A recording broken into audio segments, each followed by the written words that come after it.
Hello guys, today I want to proudly present my new online course on my Teachable platform. It's about GraphQL. It's the 23rd course overall on Teachable and the 11th course this year. So I'm still on track for 12 courses for 2021, and this is number 11 about GraphQL. And today on YouTube, I will publish for free the first lesson of benefits over REST API. So this first lesson on this course will be public here on YouTube as well. And in here, I will explain what is GraphQL, why it is beneficial over REST API, may be beneficial, and a practical example of how to use that with GraphQL Playground. So enjoy watching this lesson, and if you want the full course, the link will be in the description below, or just go to laraveldaily.teachable.com to sign up for a yearly membership to get all the courses and the courses upcoming for a year ahead. Enjoy it, and see you guys in other videos. Before we start actually working with GraphQL, let's see what it is and why it exists. So according to Wikipedia, GraphQL is a data query and manipulation language for APIs. And this comes as a contrast to a typical REST APIs that we've been working with for quite a long time, for years. In general, it's not about Laravel at all. Actually, GraphQL is a separate thing, like REST API is not Laravel specific term. So first, it's about philosophy of building the APIs, and in a minute I will show you the practical example.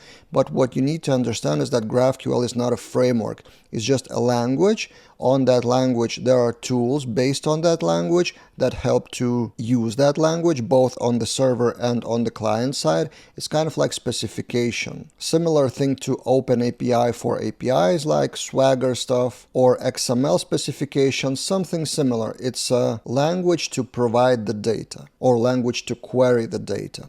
And let's see an example. Let's compare typical Laravel REST API with GraphQL. So typically in REST API, you call the backend endpoint, specific endpoint for some data, for example, get users or get specific user, and then the backend server gives you the result. And that endpoint is specifically known upfront, known the parameters, what results it brings, in what format, and stuff like that. It's all pretty much hard-coded in a specification in the API docs usually.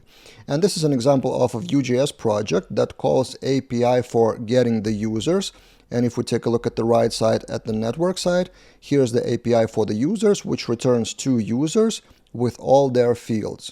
So in the Laravel API, you would have something like this. User with roles get everything, and then you may or may not wrap that into API resources for collection. So in this case, everything is returned about the users. So user all the fields and also roles with all their fields. And imagine you need the list of users on another page, but not all the users. Instead, just user ID and name for the list. So for example, you have a form to create the task and you need the list of users, but just ID and name, that's it. So would you use the same API point to get all the users?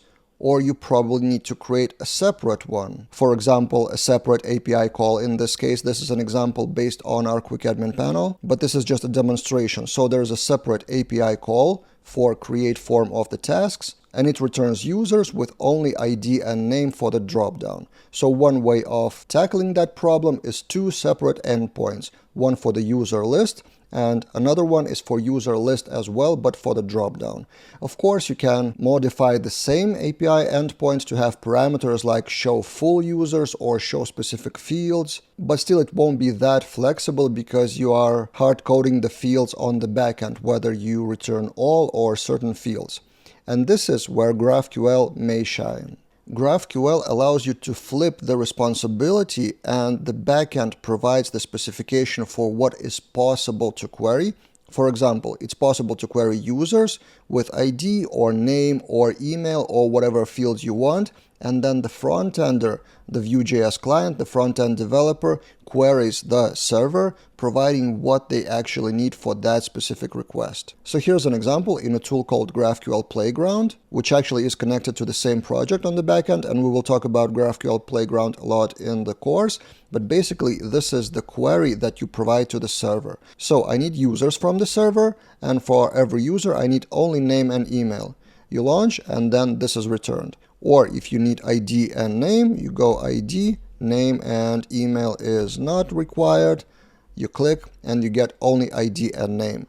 So see the difference. The front-ender has flexibility of query whatever they want. Of course, within the boundaries that you set on the server, there are still limitations and restrictions, and not every field may be returned, and this is defined in the schema of GraphQL. But generally, front-ender has much more flexibility in what they are capable of. And not only that, this is quite a simple example, but you can define that you can load relationships within the same request or other types of data. So with one request to GraphQL server, you can get multiple data sources like users, roles, tasks, or whatever, instead of having multiple queries, multiple requests to the database if it was REST API. So generally, GraphQL is more beneficial in more flexible schema. In my experience, we had a project in the past where the front end was really dynamically changed based on client requirements, and new pages were built constantly with different manipulation of the same data. And on the back end, our team had to build and rebuild and change quite a lot of stuff for a specific new page on the front end. Instead, we would be much better off if we had GraphQL server providing the data to the front-ender, and then front-end team would be able to build new pages without any changes on the back end.